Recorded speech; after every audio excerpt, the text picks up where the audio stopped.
The storm had been relentless for hours, with sheets of rain pounding the windshield and gusts of wind rocking the car. Jake squinted through the rain, struggling to see the road ahead. His headlights barely penetrated the darkness. He had lost his way, the GPS failing to guide him through the backcountry roads. When the car spluttered and died, Jake was left with no choice but to venture out into the storm, hoping to find shelter.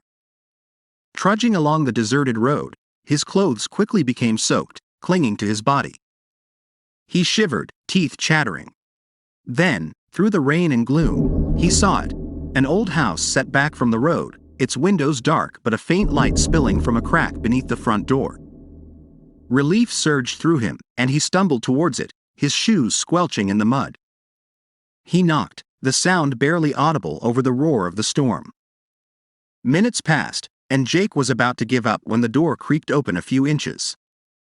He glimpsed a shadowy figure standing in the doorway, but the dim light obscured the person's features.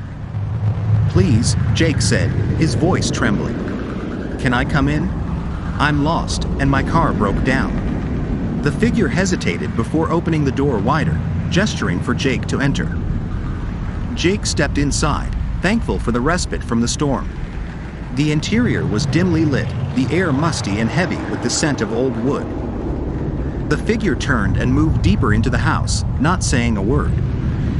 Jake followed, trying to catch a glimpse of his host's face, but the shadows seemed to cling to him, always obscuring his features. "I'll just wait here, if that's okay," Jake said, but there was no response. The figure had disappeared down a hallway. Jake found himself in a small sitting room with an ancient, sagging couch. Exhaustion washed over him, and he collapsed onto it, his wet clothes forming a small puddle on the floor. Despite the unease gnawing at him, fatigue quickly pulled him into a restless sleep. He awoke with a start, the room plunged into darkness. Lightning flashed outside, momentarily illuminating the room. Jake saw a silhouette standing in the doorway, still and silent. He blinked, heart racing, but when the next flash came, the figure was gone. He tried to tell himself it was a trick of the light, a product of his exhaustion.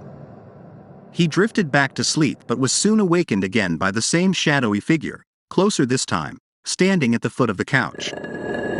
Jake sat up, his breath coming in rapid gasps. "Who's there?" he called out, but there was no answer. Silence pressed in on him, the storm outside a distant roar. Panic set in, and Jake decided he couldn't stay in the house a moment longer. He grabbed his soggy jacket and stumbled towards the front door. As he reached it, he looked back one last time. The silhouette was there, standing just a few feet away. He couldn't make out a face, just a dark, menacing shape. Jake wrenched the door open and dashed out into the storm, not daring to look back. He ran blindly down the road, the rain whipping at his face. He didn't stop until he saw another house, smaller and less foreboding, its windows glowing warmly. He banged on the door, desperate. It opened quickly this time, revealing a middle-aged couple with concerned expressions. "Please, help me," Jake panted. "I was at a house down the road." Something wasn't right. The couple exchanged a glance. "You must be mistaken," the woman said gently. "No one lives in that house. The owner died over a decade ago."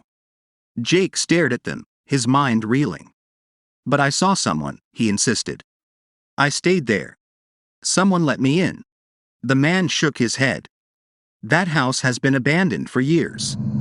A chill ran down Jake's spine, colder than the storm that still raged outside. He had sought refuge in a house with no living occupants, and whatever had been there with him was something far from human.